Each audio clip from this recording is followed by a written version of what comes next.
ലോകത്തിലെ ഏറ്റവും വലിയ സന്നദ്ധ സംഘടന എന്നാണ് അവകാശവാദം. आज से 100 साल पहले एक संगठन का जन्म हुआ, राष्ट्रीय स्वयंसेवक संघ.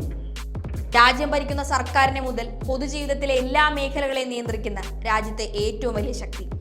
എന്നാൽ 2025 അതിന്റെ 100ാം വാർഷികത്തിലേക്ക് കടന്നപ്പോഴും RSS എന്ന സംഘടനയുടെ പ്രവർത്തന സംവിധാനത്തെക്കുറിച്ചും പോഷക സംഘടനകളെക്കുറിച്ചും പൊതുമണ്ഡലത്തിൽ നിലനിന്നിരുന്നത് ഒരു പുകമറ മാത്രമായിരുന്നു. സംഘപരിവാർ എന്ന് വിളിക്കപ്പെടുന്ന സേവാഭാരതിയും BMS അടങ്ങുന്ന 36ഓളം പോഷക സംഘടനകളെ മാത്രമാണ് ഇവർ ഔദ്യോഗികമായി അംഗീകരിക്കുന്നത്. അതുകൊണ്ട് തന്നെ RSSന്റെയും അവർ കൈയാളുന്ന അധികാരത്തിന്റെയും മുഴുവനായ ചിത്രം ഇതുവരെയും പൊതുസമൂഹത്തിന് അജ്ഞാതമായിരുന്നു.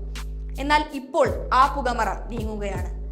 യൂണിവേഴ്സിറ്റി ഓഫ് വെസ്റ്റേൺ ഓസ്ട്രേലിയയിലെ അധ്യാപകനായ ഡോക്ടർ ഫെലിക്സ് പാൽ നയിച്ച 6 വർഷം നീണ്ട ഗവേഷണം ലോകത്താകമാനം RSSുമായി ബന്ധപ്പെട്ട 2500ഓളം സംഘടനകളുടെ ഒരു വലിയ ശൃംഖലയെ വെളിപ്പെടുത്തുകയാണ്. സ്വതന്ത്ര മാധ്യമമായ കാരവൻ കഴിഞ്ഞ ഡിസംബറിൽ ഇതിനെ ഒരു ഇന്ററാക്റ്റീവ് മാപ്പായി പബ്ലിഷ് ചെയ്തിരുന്നു. പ്രൈമറി സ്കൂളുകൾ മുതൽ മാധ്യമ സ്ഥാപനങ്ങൾ വരെ, തൊഴിലാളി സംഘടനകൾ മുതൽ മിലിറ്ററി റിക്രൂട്ട്മെന്റ് നടത്തുന്ന ഫീഡർ സ്കൂളുകൾ വരെ, ആശുപത്രികൾ മുതൽ ജീവകാരുണ്യ പ്രവർത്തനങ്ങൾ നടത്തുന്ന സംഘടനകൾ വരെ, ഇന്ത്യയിൽ ഇത്തരത്തിൽ 2240 സംഘടനകളാണുള്ളത്. സമൂഹത്തിന്റെ എല്ലാ തുറകളിലും സംഘപരിവാറിന്റെയും വലതുപക്ഷ രാഷ്ട്രീയത്തിന്റെയും ശക്തമായ സാന്നിധ്യം ചൂണ്ടിക്കാണിക്കുന്നതാണ് ഈ കണ്ടെത്തൽ. BJPക്ക് പാർലമെന്ററി രാഷ്ട്രീയത്തിൽ സ്വാധീനം കുറവായ കേരളത്തിലും ഇത്തരത്തിൽ 212 സംഘടനകളുണ്ട്. രാജ്യത്തു തന്നെ ഏറ്റവും കൂടുതൽ പരിവാർ സംഘടനകളുള്ള സംസ്ഥാനങ്ങളിൽ 3ാമത്. 1ാം സ്ഥാനത്ത് ഉത്തർപ്രദേശാണ്, 280 സംഘടനകൾ.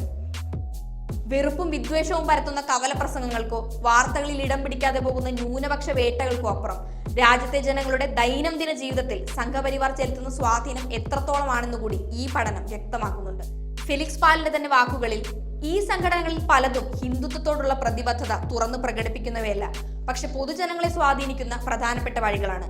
സംഘപരിവാറിലെ വ്യക്തികളെയും അവരുടെ സാമ്പത്തിക ഇടപാടുകളെയും ഭൗതിക സാഹചര്യങ്ങളെയും കുറിച്ച് അറിയുക വഴി സംഘപരിവാർ എങ്ങനെയൊക്കെ പ്രവർത്തിക്കുന്നുവെന്നും എവിടെയൊക്കെ വ്യാപിക്കുന്നുവെന്നും കൂടുതൽ കൃത്യമായി മനസ്സിലാക്കാൻ നമുക്ക് സാധിക്കും.